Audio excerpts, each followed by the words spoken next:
برنامه آسون ویژه افدام محمود من و خوش به تماشاوان روزآوا تیوی ام ایرو سابق خلق اگنو پیش بریوانه ولی تماشاوان هجا دوی روزآوای کردستانی ده گلک نویسکار و هلبستوانین بناو و دنگ هنه کو دیروکا وان گلکی دولمنده خباته کی پرمزن جبونا ویژه کردی نویسا کردی حتی فرهنگا کردی دانه ام ایرو الباجار حسکنه لگل یک جوان ستونه هم فرهنگا کردی هم نویس و هلبستا کردی تناس کردن باور دکم روزاوای کردستان ناو دنگی کی گلکی مزنجی هیا زیادتری 40 سالی خباتن هلبسته خباتن نویسه دکه و در روزاوای کردستان ده بدهان برهم پیشکشی جواکا گله کرد کریه ام ایرو میوان مالاوینه هلبستوانه ما یه نافدار جندی متینی میوان خلقا ما تو بخیر هاتی مامسته خير خدي الوبم گلک اسپاس مامسته تو بی میوان خلقا بري حرتشتي اس قربان وجان غوريا وبم و قال لك زور سباسيا ودكم في هات نجي سرسرا وحادو تشعبا هات صاب گلک اسپاس راس مامسته از حسم ایرو همو خلق ما کسایتی نوسا دولمندن ده ایرو از باور دکم و گلک هم جی تماشاوانی می برنامه آسونی ویجا و گلک سوده بگیرن جوجی ما مسته از دخوازم دناوا روجاوی کردستان ده هر ناویته باوی متین جی تیناس کرم دخوازم وسا هنکی بحثا جیانته جبو تماشاوانی ما کرج دایک بویه تا چاوا دست به برهمون نویسان ده کریه شوا از ديس جارك دن از قرباناتا او تماشاوانا ديبم و چي كسي كرد الحر دريها بم از قربان وجان غوريا وبم ما مست جيانا مجي وك جيانا هر كسكي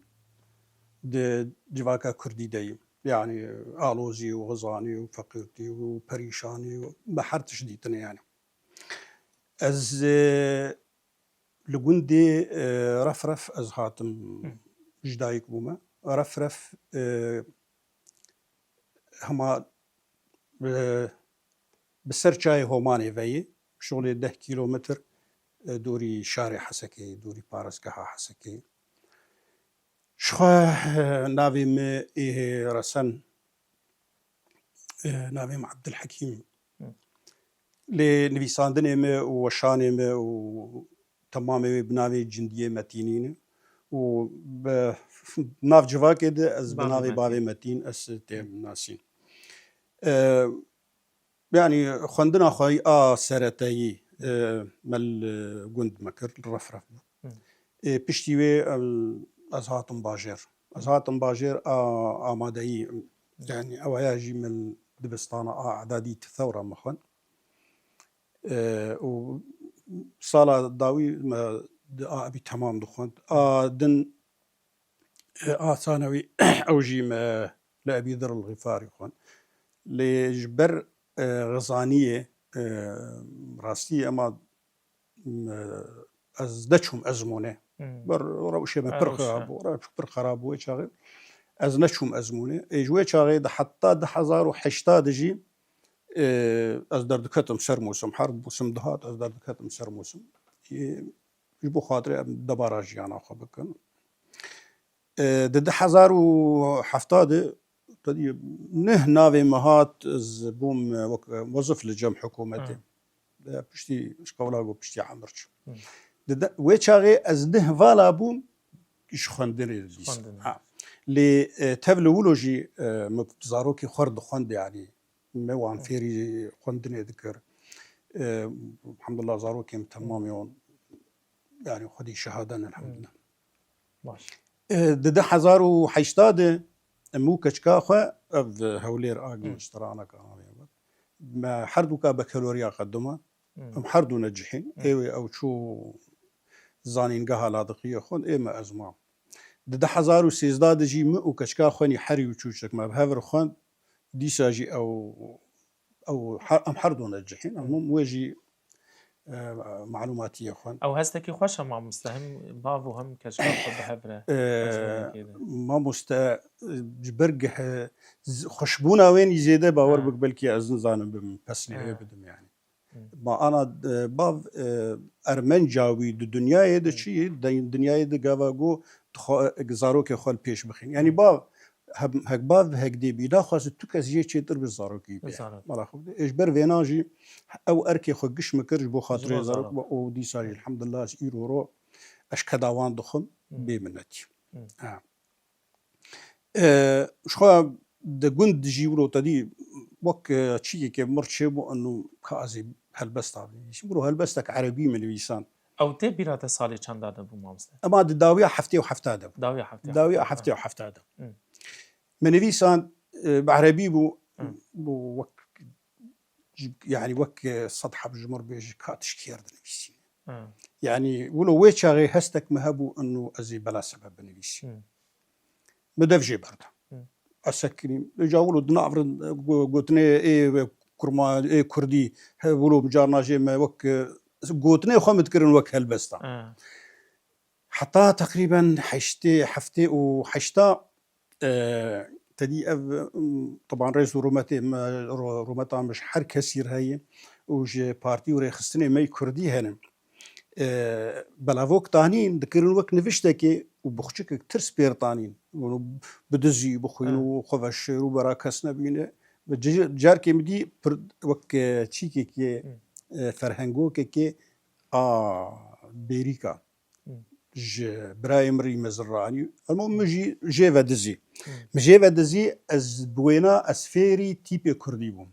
اسفيري زاري كرديبوم مرا خدام طب خو مامسته كسكي حتى رجا ايرو كسكي تريا خوش مر نغوتي افتشتايا ورفير ابدا مبخبخه بر تمشي از ولا دوي باوريه دم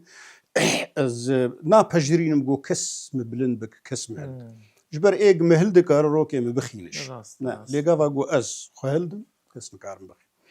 المهم بخفيري زاري كرديكر بشتي ددو مهاتن دبستاني وبا شخب باجار جي بيشكتني جي دوستي پر مثلا زاني پرتيد هبون المهم ما تكليه ما بقال لك ارشيبو ما قال لك ناس كرن دفرد وقت بيجي كردي پر لجم تشيبون وقش كرن هلبست يعني هلبست يا اخو جوي شاغيد بكردي من نويسان بدفج عربي برداب جارك بتزاري من نويسان زاري عربي بدي بشتي جوج ما وقت بيجمع جوات ناسكر وأم ناف جوات إدهات الناسكرن ده سرداني شهيدة ده إيبا كروانا ده محل بس دخندن شو إجا أو سرهلداني إيجوج بشتي تدي ما راسي بشتي ما بارتيا كاركري كردستان مناسكر أو سرهلداني جو تشي دبون مبوارم ام بشدار بون سرهلدانا ام دچون نیسکا ام دچون پامبو ام دچون گارز ام دچون حتی زيتون بچنی يعني قال لك كاربكر ويتشاغي راستيجي سرهلدانا قبو ويتشاغي ام حسيان ش ولو هستيار دمو دما باقا نيسكي ما هلدكر ويتشاغي راح ترسي مجمع باقا هلدكر مرا خدي ويتشاغي راستيجي سرميانه كي برباش بوشمار پشتی به مثلا گوام ناو دوستو حوالات مکار کر برهمی مدیتن هلبستی مدیتن وقت بیجم پیشواز پیشکش کردن مثلا نکاور برانهم دفرد سکیت شمیجی هبون او سکیت شانا وقتا امنت چون نیسکابا پامبوا افدوری ولو هناك اسكيت شيء مددان كومي او سكيت شانا درد خستن ولو از هنكي مورالي خربت دكم تايبت هبون حسك ويشاغي كوما جزري هبو ويداوي بو كوما تولهلدان كوما تولهلدان قال لك برهميمه يعني اوان اما تقريبا اوان برهمي منو نركرنا اجا بشتي اف ولو اف الوزياغو تشيبو قاشو بوهارا عربي بو تدي هنكي ولو آلوزي تشيبون هنكي ولو فوضالي تشيبو يعني تشتنولو خراب ما بخب سرها دود جوان يعني او جوابونا ما بحفر يعني وك كاروشن بير بالنبيس كار من مشاوى ما تخصك شيء تشتكي في شورش اخر جاب ازم بقد راسي تشتكي قال لك باش ما هناك سكيتش بنفيس عندن شو سكيتش عمني ابي شنده اج هات نونركرن بناوي زاري ما ناس امامي او زاري ما زاري ما نصنامه ما مامسا از دخوازم ورده اشخوا گلک تشتانه جبو تماشاوان بيتر زانبم انا دنابا خفتن تدا گلک گوتن وسا در باز دبن دخوازم تماشاوان بيتر زانبم گلک جارد یک ببیجه زمان ما ناسنامه ما چما مامسا باوی متین دبیجه زاری ما ناسنامه ما تمام يعني دنابرا زار و زمان ده قربان جداهيك دورتا زار وزمان ده يعني هجر هلا واتيه دجي انا زمان لباتك دفدي جبو خاطري قال جبو خارني وخارني وحتى جبو درانينا زار بخي يعني قالوا او زمان تنبا زار جوي درنتك بالاخد زار شي زار تبي معنى بعربي ابيجن تبي معنى اللغه زار شي زار او وقبي يعني دنجي مجيه انا تشتك دمجيه مدهي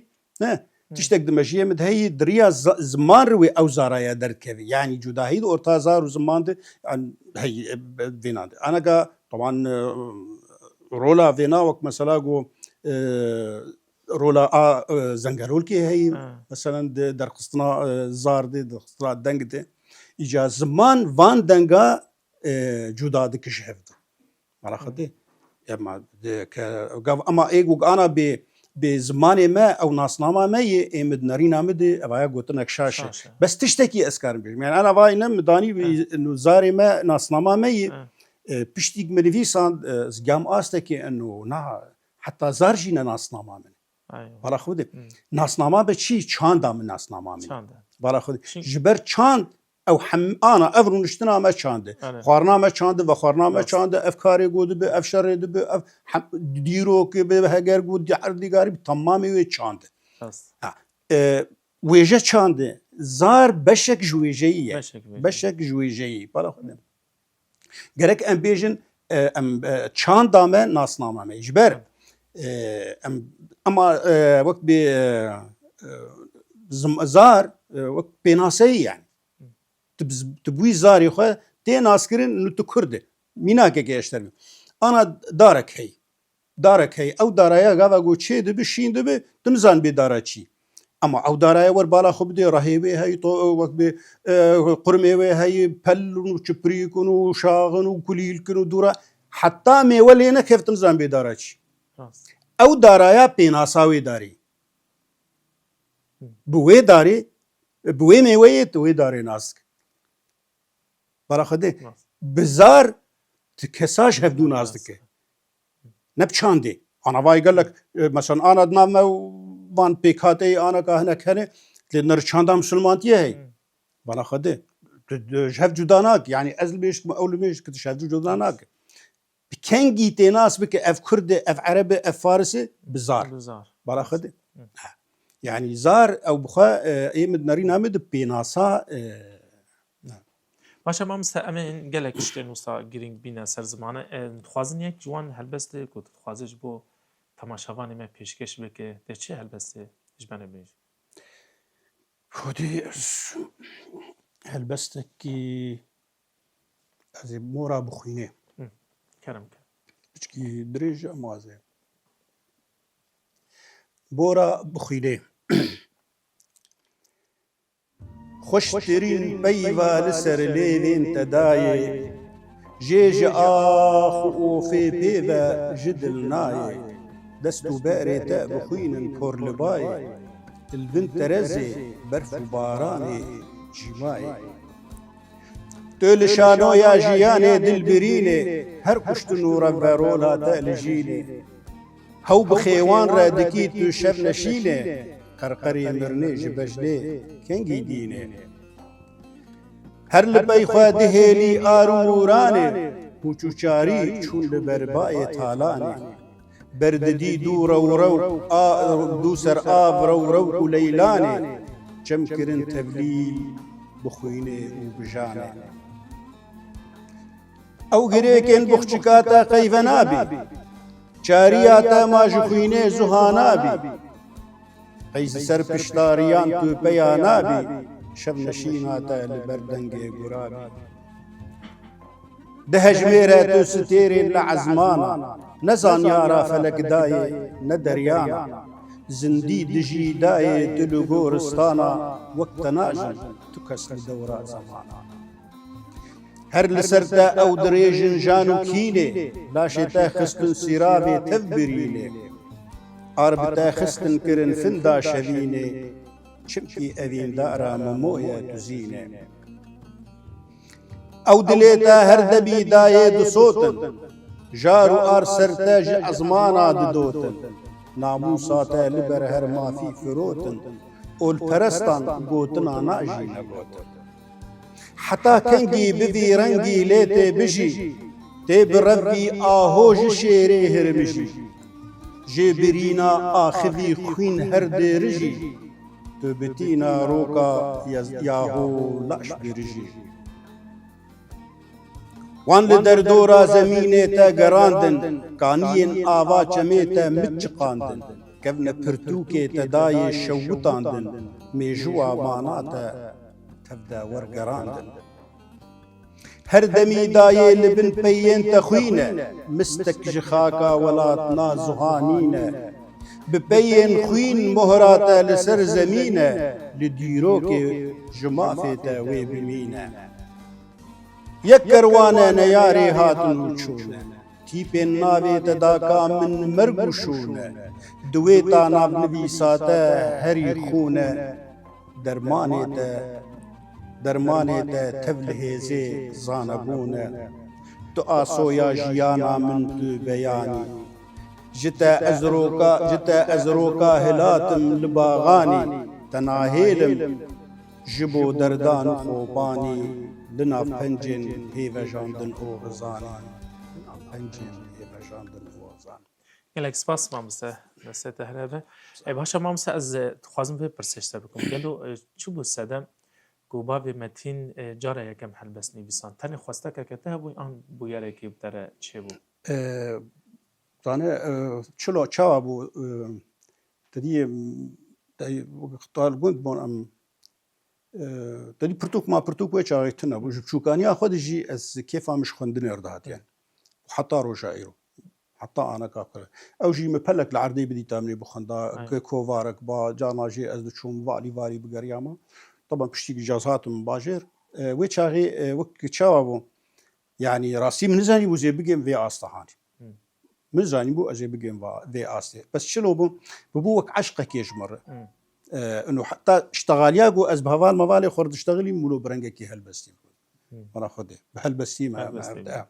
اجمر بو وك سرميانكي وجا بشتي اب بيجي متشيبون بيجل وك بي سرميانك بيجي جنجينيك بيجي الجم متشيبون وجا مكرن وك مثلا مكرن هلبس خوش بمردركت شخولاقو اجام بردوام كر شخا بشتي يعني تدي ما قلت انه قاوا جو بارتيا كاركري كردستان الفيدا كي هاد فيدا ما قال لك باش داري بججن نهروجي مكرن شكو كوما تول هلدان جهيلا هلبست هذا قال لك هلبستي مهاتن تدي اود بمن بكوجا تجاري قد اصنامر افايا شكو دنك داي وقال لك هلبستي وكي دنجي هاتن بون ستران بناف جواكي دبلابون سكيتشي مي ججن نهروجي ده دهاتن نونر كرن او جي تشتكي قال لك باش وشخا راسيجي جوامير محمد رسول در هنيركي بر هجابو اوي افكارات كر يعني ولو وقت بيرنجكي خوشك داي ولو كراسكي خوشك لي دكر بيشتي تدي ما قلت بارتي غاوا قول هات فيدكي برتوك هات صالح هزار ودحسدو نوتو يكيده وفرده ولو هناك برتوك هاتن بلاوك هاتن او برتوكانا راستي مجدس خبرنا دا او برتوك دويش قابي حتى قابي ما بخندا دوي مفهم كرباد يعني جارنا جي برتوكا حريب تشوشك لجمد ما حريب تشوشك زراف بايا كيمي بريان ما هونيف كي دمها اس خلاص نذكر دوي هدي بخطا ومزاني بابا او تشتيغو مبخندا منش خور دخان مش جواكي دخان تشتي مبو خندام دات خص ناف جواكي حتى جبو خاطري شبو خاطري از هم جبو اجي بيرانكم وهم جي وقت بيجي مهودل جواتي جيتكر الهشمند يا جواكي شخوا هالبستيره ولو هناك بند لجمع شيبون وقت تدي أنا حتى أنا قاجي جز رات كفم بلي ملبر سري من قلما ملبر سري من تشتك ببيرا ما زيوز مد برتوك اف بندا من بيسان ادفرد قال لك بند جي ندبو هالبست بمره مشاوكر مدس بشيروكا دريشكر يعني حتى معنا رومانك نبيسان دي بنافي ريا بيدو ريا بيداوي تمام بش تشيروكن ولو تشيروكن قال كي خشياتن طبعا وقت بيجي ايه مبون يعني نا وقت نججواكي ايه مبون من فيسان اوجي وشخوا فيناجي ازيبيجم يعني اف استا جوج اناكا مثلا استا چان دوري جوج اناكا از جامشي بخندنا برتوكي رامان كرابو مش دف خبر ندان مباشرة رومانة تنفيسي هبون ما مستا أنا هي رومانات دي أواق مشترقوت أبا تمام شروكن ريا بيداوي بس نشاب كري إلكتروني هنا ما بخير از درفت شيء بازي شابك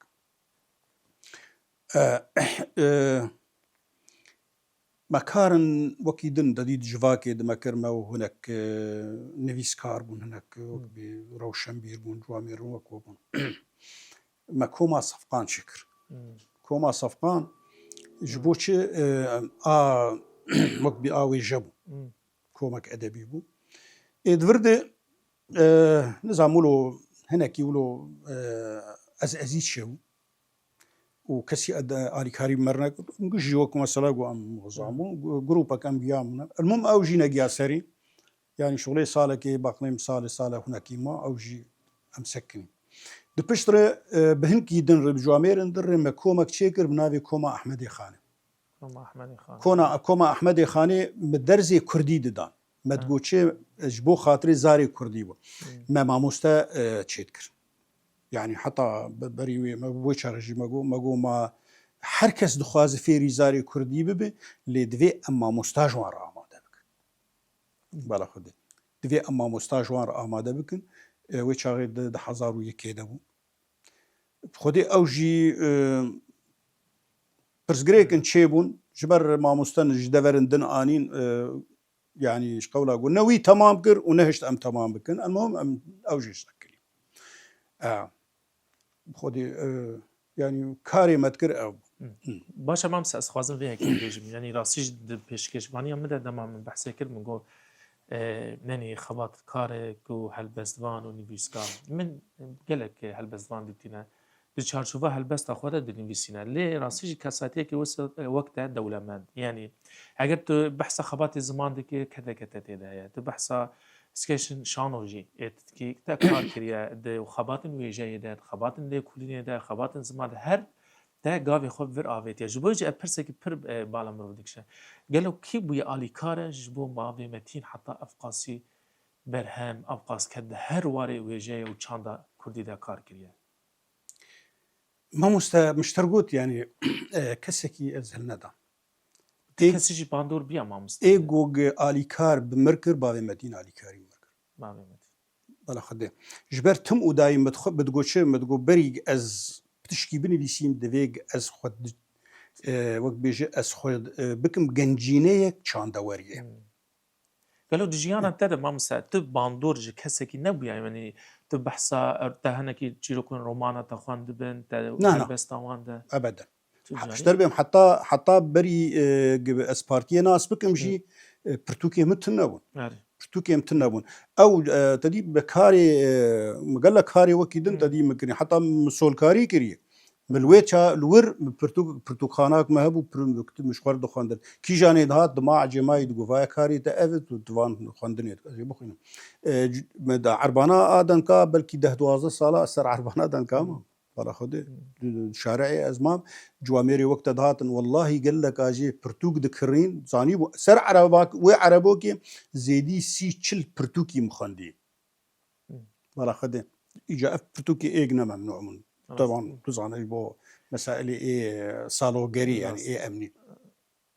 جواميرا برتوك جبر دكري وددان تقوشتا بخي حتى هناك هبون بس ما مجرد جديد از دخينم دهاتن جبر كتاب دانين تبقى زوان ناس هناك بس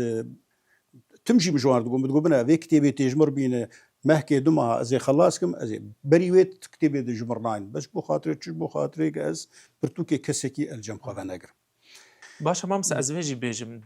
من قلت يعني تبي اوقس دولة مندية الجمت دالي نيفيسو هالبستو وجاي ده دماكم تليفون داتا مگو مامس ام به جوان را روشنبیر را چیدکن تا یک سر تجمره گو از خواب روشنبیر نابینه رغم کو دیروکه کی تی دولة مند هيا قالوا شما تحطن ها دیروکه کی ته هيا يعني تزاني مخابن ازوی بيجم دبکو دروجا مده یک نویسه کی بنفسند به از روشنبیرم هالبست وانم دیروکه کی ته برهمه ته اوقاسی هنا و تهيجي في نابي جبو خو نابيني شخوا ام بين سر روشنبير باخر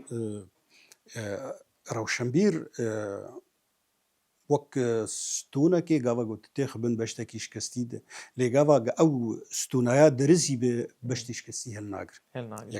هذا دوا روشنبيرن هن وك بزوطه اقرن دناف ترافي دي كنبهل بفو وفيني وباوشيله باقرناده او بزوطايا خارني نابيش ابدا بالا خده دفرد اما تشخون دي مبالا خداي مادام جواكا مي حتى انا كهنا باشكتي ديمكيم تشتك نكيري ازي شلو استا خناس بكم دما غاوا جو از ببين جواتا بيشكتي انا حتى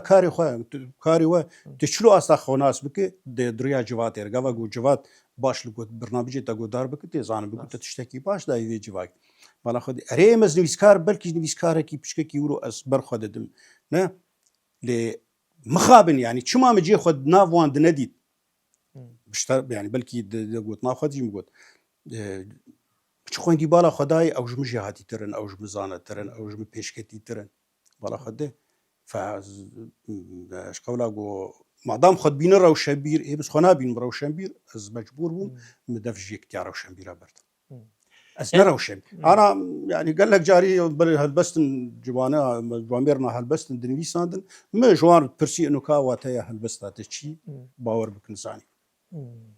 والله ما از تبغي تدرن دالي كده يعني هر من وك كسايتي كي از من دواري وجه كردي ده خواندن مخانديجي اگر از خاصی بشم بلکه تماشاوان جیم يعني اگر تو وک وجه يعني روشن بيرجي خواندنيري از داري نامش بوته وك فيلسوفه کی کردی راستیجی از بجم نه شما از وری بجم ما خبات نویسا کردی دیروکا کردی وجه زمانی کردی نه گلکی کدکی مزن تدایا یعنی جبوجی از وی پرسه جبو کساتی کی وقته گلکی گینگه گلو باوی متین دوی پیواجویا جیان خوده یا هلبست یا نویس کردی بگشتی ده لسر چی پوشمان بویه والله أسر تشكي بوشمان نبون حتى نا جبر شما قاوا قوم از بشتر قوتي دما قو از دنويسينم اجناش كسار نويس از نش بارتيار نويس از نش ريخستنار نويس از نش سروكار دنويس نا اج جواكا جبر ايمد ناري نامده جواكا خرابتنا سروكي خراب هي روشنبيري خراب جواكا نزانتنا سروكي نزان هي روشنبيري نزان هي جبر انا از وك روشنبير لخب نرمنه تمشي ازويش از نمجبورم جزولات عوابك از نمجبور هي كسي سياسة مدار هاونه وكسي هزا لشكري هن اوي ولات عواب لئي مش متي خستن جز جواتي عوابك از جواكي عوانكم اوجي نقارن ولات عوابك بريقو ام دولات ده بفكر نقرك ام ده عواكرنا جواكي بفكر ولا خبدي قرك ام ده عواكرنا جواكي بفكر هقرق ام بين بلود ولاتك عوابك فايه بالصدي ولا طهاتنا عواكر اللي جواك خرابي يرورو كانين اولات ولا جيشو وملا جيشو باشا ما مستقلك كاس ويجي دبيجن من قالك هلبس فانديتيا قلت لنا ما دبش خباطن ويجا بردايا نيفيسي بردايا جبركو قال اشكيرا بنفسينم كرد قيمتي ويجاباني خوان نزانن روشن بيني خوان نزانن تشكوي رنجي لجنة جهاز كما مست ما مست تدي تمز بيشمش أزنا مجبور بكسك يروني أزوك باذي متين هەک ئەس خۆ ببینم ڕەوشەمبیر ئەس نەمەجبورم بە یەک ئینسانی ڕۆنێ لێ گەرەکێ ئەس هەر کەسی مەجبور بکەم گبرامانێ من ڕۆنێ ماگاوا گۆگ ئەس تشکیش وی جواکێ نەنویسینە وێ ئەف جواک چرۆ قبول بکیان هێ مادام ئەس بووم نویسکار دەبێ ئەس يعني همانا تاني مثلا از بين چیرۆکە کێ بنویسینم یا از ڕۆمانێکێ بنویسیم یا ئەنە بەستێکێش بۆ خاطرش مر چەپ کاخین نا هەگەر گۆ ئینسانی هەلبەستوان ئینسانی نویسکارە هەگەر يعني أنا ئینسانی هەلبەستوان يعني نا گەرەک لخۆ بنەر بێ چەند هەلبەست نویساندنە لێ گەرەک لخۆ بنەر بێ چەند دەست گوهرتن تێت چێکری بەلا خەدێ چما ji ber her hest li cem her kesî heye lê ne her kes zanwan hesta kar bîne tenê helbestvan raxede ha insanê rewşenbîr gava gog heta ana ez hîna nikarim çanda dijmin ji me ji yê welatê milletê xwe derxînim ez ê çiro karibim dijmin ji welatê xwe derxînim karê me ev e maaneka şer û şoreş tim jî ez vê gotin yani şer dijmin ji welatê xwe derxe ama şoreş tê çanda dijmin ji me ji yê civaka xwe derxe wek me got yani gava tu nikar bi wê çanda dijmin ji me ji yê civakê derxîn tu nikar dijmin jî welat derxîn bala xwe de aha yani gava got ez wek bê xurçka me vala bê yani wek etarê got xurçkayî vala bê gava got her gundekî tiştin jê bê xwestin gava got tu nebe di nerîna min divegerî çêtir got dewam bik û wextê xwe da bik û wek bêjî xwe biwestîn ana kesê gogûlo dibêjin gelek ana gava gûlo dibêjin sermiyanê wanî çandewerî tin tamam rêz û rimetan ji her kesî her ana divê şoreşa me dî anaka heyne zanî kulmek helbestvan çêbûn nivîskar çêbûn çima ev helbestvanaya wê helbestekê bîne yikûn mala min xerab bûyî mala min wêran bûyî destê min jê bûyî destê layê min jê bûyî jimbî hene sêwî hene perîşan hene birçî hene tazî hene ne wê bê ser helbestekê ser birîs xelas bû helbestvan ana sibê şer bisekin û şoreş serkev û em xêr û inşallah nêzik hêvîne got em serkevin yani û ev tiştana giş namînin ev helbestana wê bisekin çima bûyer nema lê helbestvanê ê ew nivîskarê got bimîn kî ew ê got berê dinivîsan û ana dinivîsîn û wê çaxê jî wê binivîsîn wê ew her berdewam ew kesê got gencîneyek çandeweriyê di nava wî de hebe ew ê dewam bike ama ê got bendî bûyerekê be ewaya wê bisekin باشە مامۆستا هەر ئەمێ بەردەوام بکەن مەنگۆ gelek tiştan em ê him sûdê jî işte bigirin lê em ê mikarbin li derve êdî xeleka xwe berdewam bikin em ê bi hev re berê xwe bidin hin buhara hesekê xweş e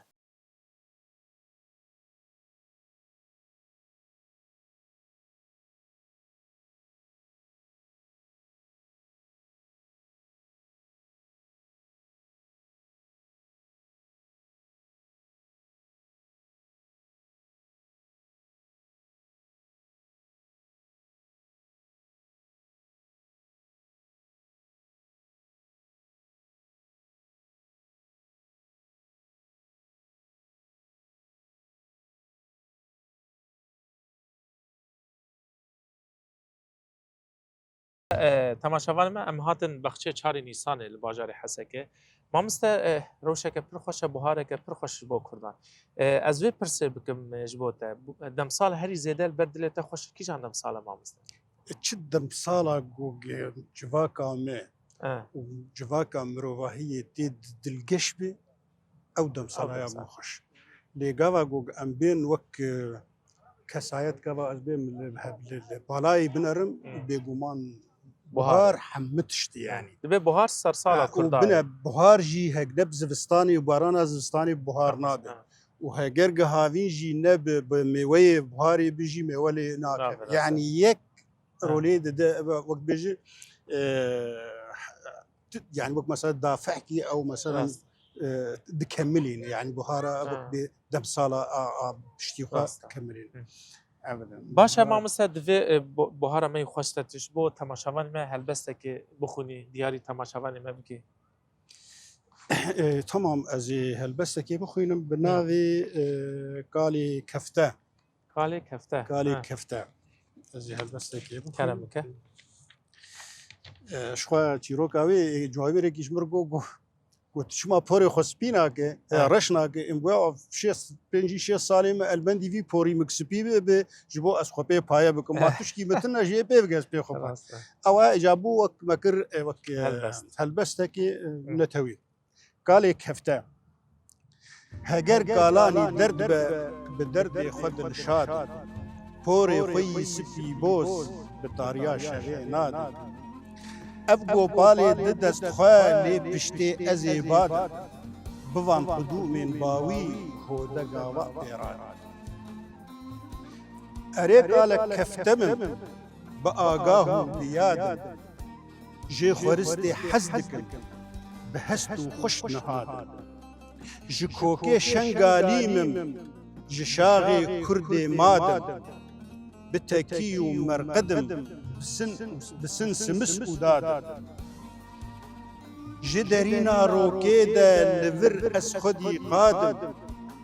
نبي آين بقولم از آرتاي خداد نبي نوحي شيتم جطوفي از جطوفي بحزادم ميرزاي قلي خمم كي يخسروي داد بججنو بنهروجم تمي آقر لي داد وكي كفري دامم وكي كفري دامم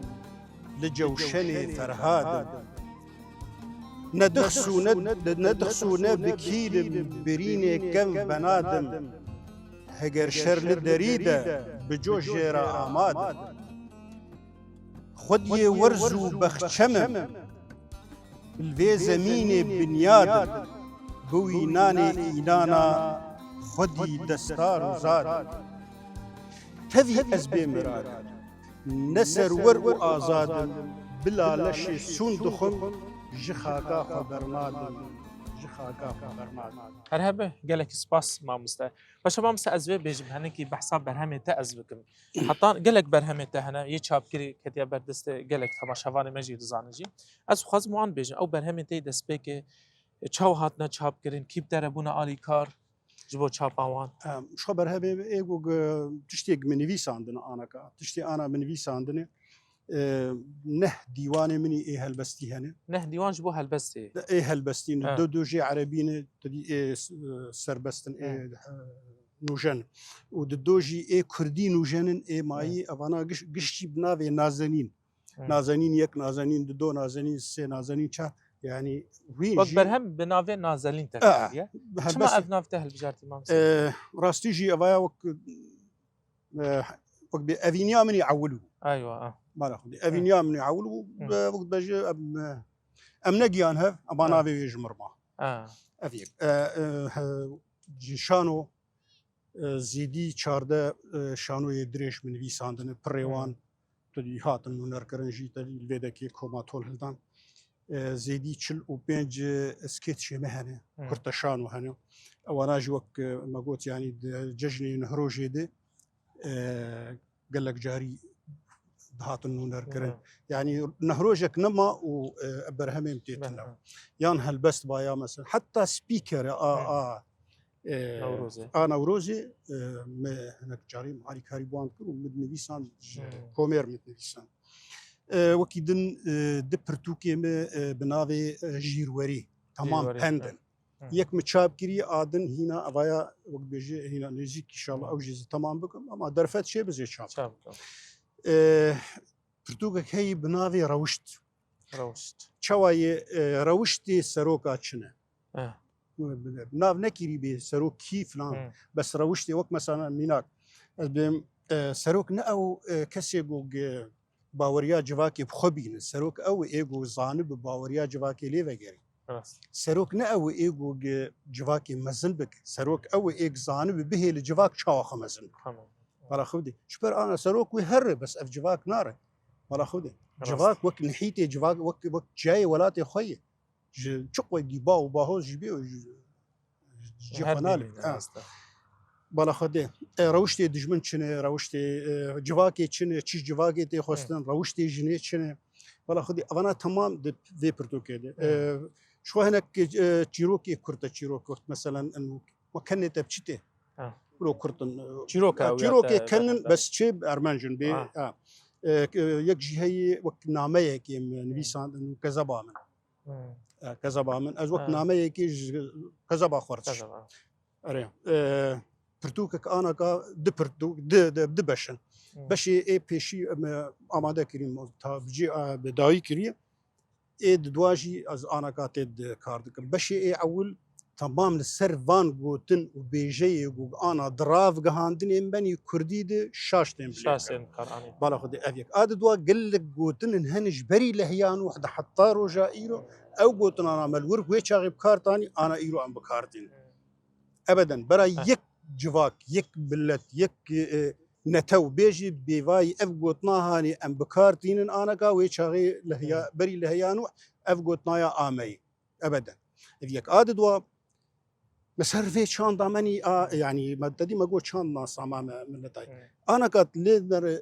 افكوليني جوك تشيد افكوليني جو انا تشيد بنت لينر تشتي جوك جبل زميني درد كفي ليكولين دما لسرد لينر درد كفي كردي افانا اصلا ما يجمع وقت يعني ملتك يبكش شان داوي به شان داوي ويبجيان بك لي غاوا جو ملتك صاغ به شان داوي بكش او ملت ايام بري صاغ جوي مري انا خدي افايا مدوي برتغال وبرتوكا بشي دنجي مسر بيتر لسر اولا كزاندي وسر شانو ورولا شانوش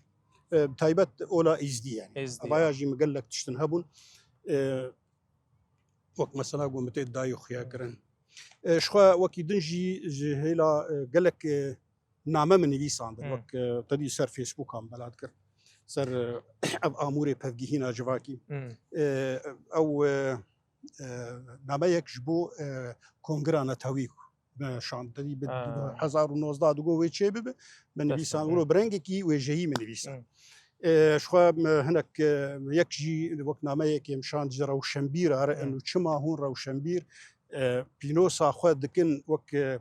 يعني مدامه بينوسا خو هون دكن جعر دلوبي شعبي هفدكن يعني شما هو شري هفدكن شري بينوسي بسكنين راوستينا تمام ما افجي لسان وقال لك وكي دجي باش قال لك راسي دولمند ما مستهل مغوت يا برهم انت دولمند زنجينه زان اجبو تماشاواني ماجي بيجم از خوش خلق كوباني ماجي اف قال لك جيرينجا قال لك هس وصا ما مستغوت تهنگ فرهنگ چكرنا تيجين ناف شروفين شاشاتنا كرنا بتايبج بو خلق مي كوباني از بيجم جارا يكم ايرو تشك ما مستباوي متين بيست هر کس ناوی کوبانی وکی کمپانیا که انگلیس هاتیه ناف لیکرنه او ناف جور درکتیه لی ماموستا ایرو شروعه کی جدا دا راستی جی وقت آگاهی یکمه جاره یکمه مش باوی متین بیسی از خوازم جبو تماشاوان به تایبه جبو خلک می کوبانی کو ناوی چاو هاتب کارانین ماموستا گلو راست وقت بیشن کمپانیا که علی یعنی یا انگلیزه کوبانی هاتیه وکرنه او ناف هر ورد هاتیه گرتنه ماموستا تشتي جو مرول سر باخذه بري هر تشتي دي مروات هيا وناس بك حتى مرو زانب سر باخذه باش وقت برسك يعني بري غاوا جو اف كامبانيا الماني غاوا جو غاتي تدي تريني ريت ويش اخي نافي شو ما بينافو انا فرهنگي كردي دي جم سيدو سيدا وانا تمام فرهنگي كردي نافي كوباني تي بمعنى بعربي تي بمعنى الرحله انا كا يعني ام دركفن مثلا رحلاك ام دركفن جيكي لا امي بين امي شخور دركفن كوبانيكي راس ابي وكي قلتنا عفرين ديفيجن افارون نظام شيء نا اصلي قلتني افرينه يعني العربي وتبي معنى البنجبه يعني او تشتي قلتي هاتي افرين جبر انا بالا خب دي كوانا زيرين شكو دس بيدك جنوزي دس بيدك نوزي كركوكي جنوزي دس بيدك حتى دقي جري نوزا دافي كرن جري موزا اصل جري نوزاي يعني او بلا خدي حتى تدقي نافيشي او جوزانا الحلافه جي حفكاي بلا حتى تدقي افريني افايا كوانا سيري يعني اگاهين گلکی گرینگن ما راستیجی دبه گل کردواتشتانا زانه به راستیجی يعني ایدی مروت کانه ببیج کوبانی و کناف نجوي كامبانيا هاتيا درخستن بري وي نافي كوباني راس اف برس وساتي قالوا بري وي كامبانيا نافي كوباني تماما هر عين العرب جي داوي هاتيا ناف ليك نما سلاك ابا ريجيم السياسه ويعني وي واتي ديكو كوباني وك نافي سيراني هاتيه يعني تمام. وقت سيراني كي مرف درد كذا عينا ابتي بس باشا ما مستا عوالي مات بيجن دم پر دمايا من قالك سود قرت ومن خواست قالك تشتاهي جي اشتا برس بكم كساتيك وقتا دولمنده جبو از هما وسا دقيقي قوتنا كي تي داويه جبو تماشاواني ما جبو قالي كرد بتايبه جدوان دمين داوي ده ايريشك سر قالي كرد هاتو هل وستادنا تويا كردي تا گوجي تشاوات خوازي جبو تماشاواني ما و حميان بيك قوتني بيني سر زمان قربان شخواب أسبولو كاركي كونواني سياسية بنا دجمن گوشت لا شما دخه و بدراني ماجي برقي لي خو باقش دكه و بالبي دلوبا خوين اما بعد خو و بي دنوشه هاجر ام نخوازن دجمني ما بسر كره و ام نه ام ارمنجي بيك نين ارمنجي شي دما غاوا گوگ اس چان داوود ماجي خود بهل دجمن چاوي انا شر چاندي شر وقت بي اي هرمكي چاوي وقت تدهي قال هفخين لا تقدر تدهي قال هفخين يك دشكينه دور عادي لها سند خينه تويجي بشكي جبر حردوش قلاندن يران ولا خده ايرو روها جرجود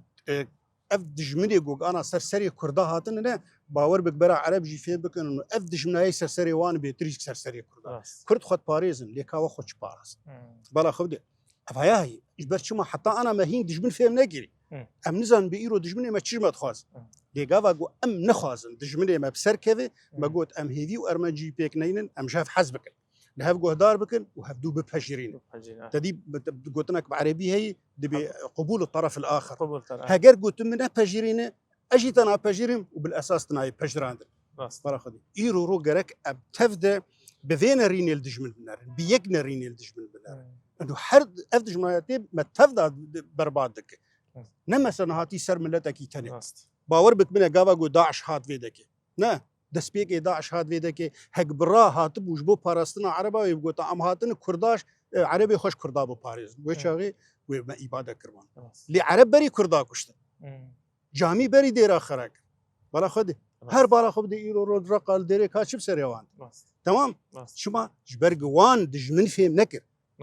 ارمنجي دجمن فهم نكر ايرو رو دجمن ماكيله دجمن ما اف دولتي اي غربين يعني برا كسك يقينك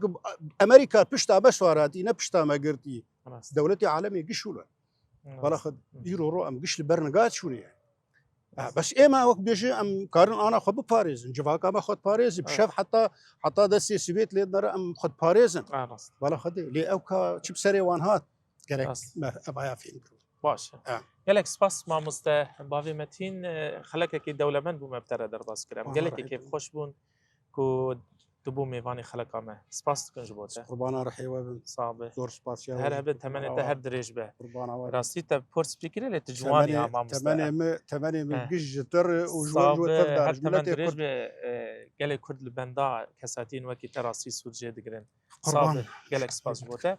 بله تماشاوان برنامه آسونی و جاب ویرنگیجی مخواست به باوی متین را ستونا نویسا کردی روجاوی کردستانی را بواره پارود کن هیوی دارن اف خلقاتو پیشکش کردن جی برنامه آسونی و جاب لگوری دلیوابو حتی خلق کنو هر شاد و بختاور بد